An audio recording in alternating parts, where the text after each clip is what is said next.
اگر آپ اردو ناول سنتے ہیں تو ہمارا چینل ضرور سبسکرائب کریں۔ یہ طے تھا کہ وہ ہر فنکشن پہ جان بوجھ کے دیر سے آتی تھی تاکہ ہر نظر ان کی طرف اٹھے، اور وہ واقعی اتنی خوبصورت تھی کہ ایسا ہی ہوتا تھا۔ آج بھی وہ انٹرس پہ جان بوجھ کے دیر سے آئی تھی۔ آج بھی وہ انٹرس پہ چند خواتین کے جمگھٹے میں کھڑی مجھے کہکہے لگاتے ہوئے سب کی توجہ گھیر رہی تھی۔ نیلے رنگ کی سلیو لیس ساڑی میں ملبوس تھی، کانوں اور گردن میں چمکتے ہوئے ڈائمنڈز پہن رکھے تھے، بال بوائے کٹ میں کٹے تھے۔ اگر لمبے رکھتی تو زیادہ خوبصورت لگتی، لیکن وہ جانتی تھی کہ تائی بال چھوٹے کیوں رکھتی ہیں۔ اس کی بھی ایک مضحکہ خیز سی وجہ تھی۔ اب وہ چلتی ہوئی باری باری مہمانوں سے ملتی جا رہی تھی، اپنی طرف بڑھتے ہاتھوں کو غرور سے تھوڑا سا ملا کے چھوڑ دیتی۔ ممانی ان رشتہ داروں میں سے تھی جن کی کبیرہ تائی سے بہت بنتی تھی۔ وہ ان کو دیکھ کے اٹھ کھڑی ہوئی اور نگینہ سے بولی، آپ نے نہیں ملنا کبیرہ سے؟ نہیں تامنہ، میرا کبیرہ سے کوئی رشتہ نہیں، البتہ میرا حورے جہاں بھابھی سے رشتہ ہے۔ اگر کبیرہ حورے جہاں بھابھی سے ملنے خود نہیں آ سکتی تو میں کیوں جا کے اس سے ملوں؟ پھر چہرہ موڑ کے ماں کو دیکھا۔ ہاں تو آپ کہہ رہی تھی آدھا دو ٹوکن داس۔ ممانی پہ تو کھڑوں پانی پڑ گیا۔ کشمالہ اندر ہی اندر مسکرا دی۔ کوئی تو رشتہ دار تھا جو ماں کا ساتھ دے رہا تھا، ورنہ سب کبیرہ تائی کی دولت سے چمک دمک سے اتنا متاثر تھے کہ ان کے گرد مکھیوں کی طرح بھنبھناتے تھے۔ ماہی کے میسیجز آ رہے تھے، تصویریں بھیجو۔ اس کی فون کی بیٹری کم تھی اور وہ بیٹری پیک کار میں بھول آئی تھی۔ اس نے کیف کو کال کی اور بیٹری پیک لانے کو کہا۔ کیف جب سفید پھولوں سے سجے وسیع ہال میں آیا تو اسے سامنے ہی نظر آ گئی۔ صوفوں پر خواتین کے ایک گروپ میں بیٹھی تھی۔ اس نے وائٹ کامدار ڈریس پہن رکھا تھا، بال چہرے کی ایک طرف ڈالے ہوئے تھے، کانوں میں بڑے بڑے سلور جھمکے نظر آ رہے تھے۔ اس کا انداز سادہ سا تھا، جلد اعتبار کرنے والا۔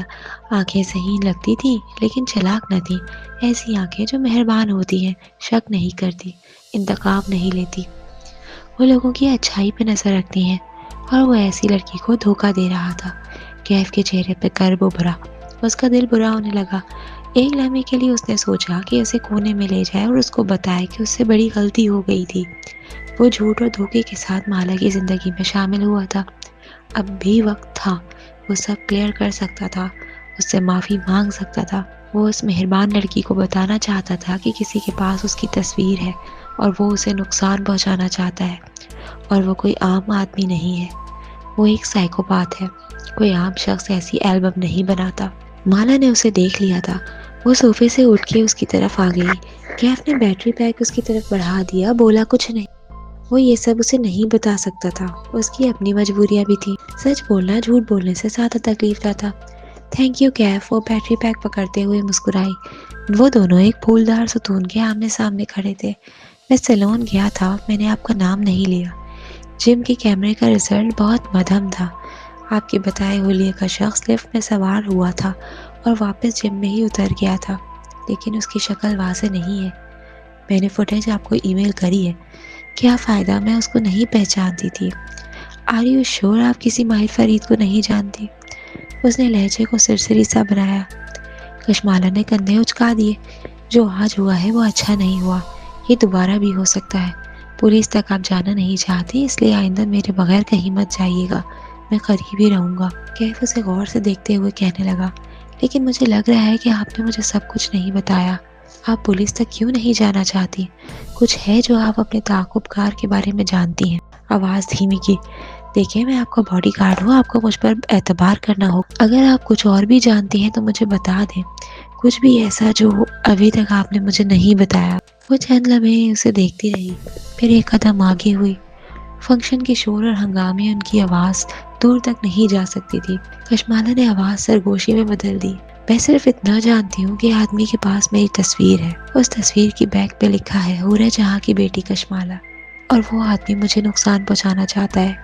کشمالہ سرگوشی کر کے پیچھے ہو گئی، اور کیف کے لیے ایک دم ساری دنیا برف ہو گئی۔ وہ جہاں تھا وہیں جم گیا، ٹھنڈا اور ساکت۔ آپ یہ کیسے جانتی ہیں؟ اور وہ کون آدمی ہے؟ وہ بدقت بول پایا۔ کشمالہ گردن موڑ کے دوسری طرف دیکھنے لگی۔ میں اس سے زیادہ کچھ نہیں جانتی۔ وہ واپس صوفوں کی طرف چلی گئی۔ وہ برف کا مجسمہ بنے وہیں کھڑا رہ گیا۔ وہ کس کھیل کا حصہ بن گیا تھا؟ یہاں سب اس سے زیادہ جانتے تھے۔ ماں گھٹنوں کی وجہ سے اٹھ نہیں سکتی تھی، اسی لیے کھانا لگنے پر بفے ٹیبل پر چلی آئی تاکہ ماں کے لیے کھانا ڈال سکے۔ شادیوں کا مزہ ماہی کے ساتھ آتا تھا، تصویریں بنانا، اپنی میز پہ بیٹھ کے لوگوں اور کھانے پہ تبصرے کرنا، کس نے کیا پہنا ہے ڈسکس کرنا۔ ماہی کے بغیر سارے فنکشنز بے رونق تھے۔ وہ پلیٹ میں کھانا ڈال رہی تھی جب عقب میں نگینہ آنٹی کی آواز سنائی دی۔ وہ کسی سے کچھ کہتے ہوئے پلیٹ اٹھا رہی تھی۔ مالا کا سارا وجود کان بن گیا۔ بظاہر وہ سر جھکائے کھانا ڈالتی رہی، پھر پلٹی تو دیکھا نگینہ آنٹی کے ساتھ ان کا بیٹا تھا جسے وہ کوئی ہدایت دے رہی تھی۔ انہوں نے بھی اسے اسی وقت دیکھا، اسے دیکھ کے مسکرا دی۔ پھر جیسے خیال آیا، کشمالا تم زیاد سے ملی ہو؟ اس نے زیاد کو دیکھا اور زیاد نے اس کو۔ یہ وہی تھا، بھورے کرتے والا، ٹال، ڈارک اینڈ ہینڈسم۔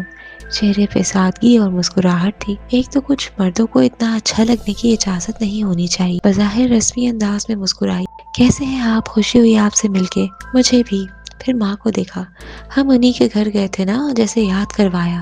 وہ آہستہ بولتا تھا، نرمی اور شائستگی سے۔ وہ ان کے ماموں کا گھر تھا، لیکن کشمالا وہیں رہتی ہے۔ زیاد نے ہوں کہہ کر سر ہلا دیا۔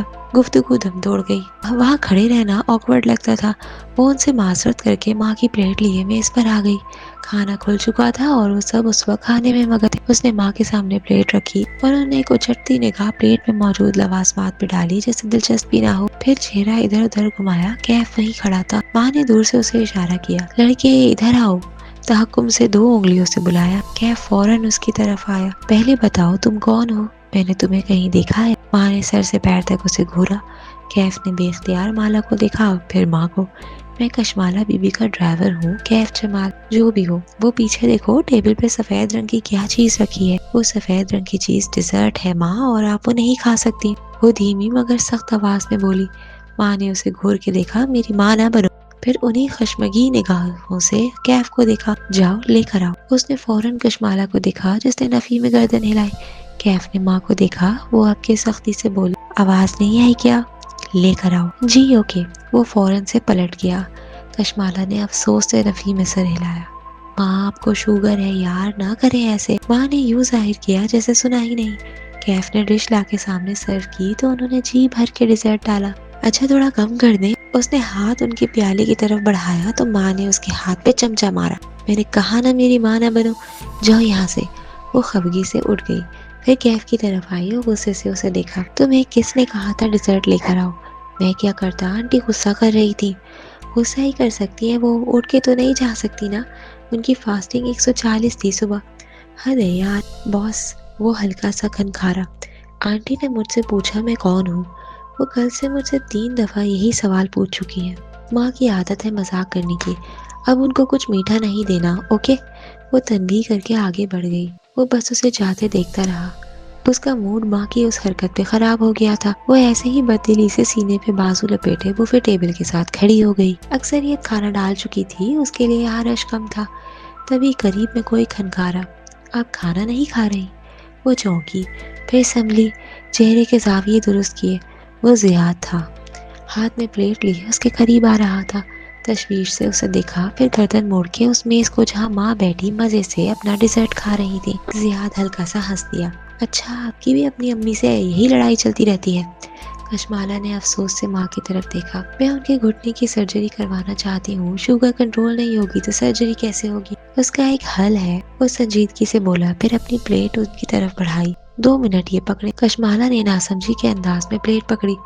زیاد گھوم کے بوفے ٹیبل کی دوسری طرف گیا، ایک پیالہ چمچ اٹھایا اور واپس آیا۔ اب وہ ڈش سے ڈیزرٹ پیالے میں نکال رہا تھا۔ وہ مسکرا دی۔ اس کا حل یہ ہے کہ آپ پریشان نہ ہو اور کچھ کھا لیں۔ تھینک یو، مگر میں میٹھا نہیں کھاتی۔ اس نے پیالہ رکھا نہیں، پکڑے کھڑی رہی، لیکن اسے ڈیزرٹ نہیں پسند تھا تو یہ طے تھا کہ وہ نہیں کھائے گی۔ اچھا؟ وہ حیران ہوا، اپنی پلیٹ سے چاولوں کا چمچ بھرا۔ اس دن تو آپ ٹیرس پہ براؤنیز کھا رہی تھی۔ اوف، اس نے اسے دیکھ لیا تھا۔ اچھا مجھے یاد نہیں۔ کندھے بے نیازی سے اچکا دیے، پھر بات بدلنے کو بولی، آپ کیا لکھ رہے ہیں آج کل؟ زیاد نے گہری سانس لے کر سر جھکا دیا۔ وہ چمچ سے چاول ادھر ادھر مکس کرنے لگا۔ میں آج کل رائٹرز بلاک کا شکار ہوں۔ پاکستان آیا تھا کہ یہاں بیٹھ کے شاید کچھ لکھ سکوں، لیکن لکھ نہیں پا رہا۔ کیا لکھنا چاہ رہے ہیں آپ؟ زیاد نے آنکھیں اٹھا کے اسے دیکھا۔ وہی جو سب لوگ شوق سے پڑھتے ہیں، ایک عظیم لو سٹوری۔ اس نے دیکھا زیاد سلطان کی آنکھیں اداس تھی، ایسی آنکھیں جن کو محبت کی ہیپی اینڈنگ پہ بھروسہ نہیں ہوتا۔ اسے نگینہ آنٹی کی باتیں یاد آئیں۔ آپ کی سپر پاور کیا ہے؟ میری سپر پاور؟ ہاں نا، ہر شخص کی ایک سپر پاور ہوتی ہے۔ آپ کس چیز میں اچھے ہیں؟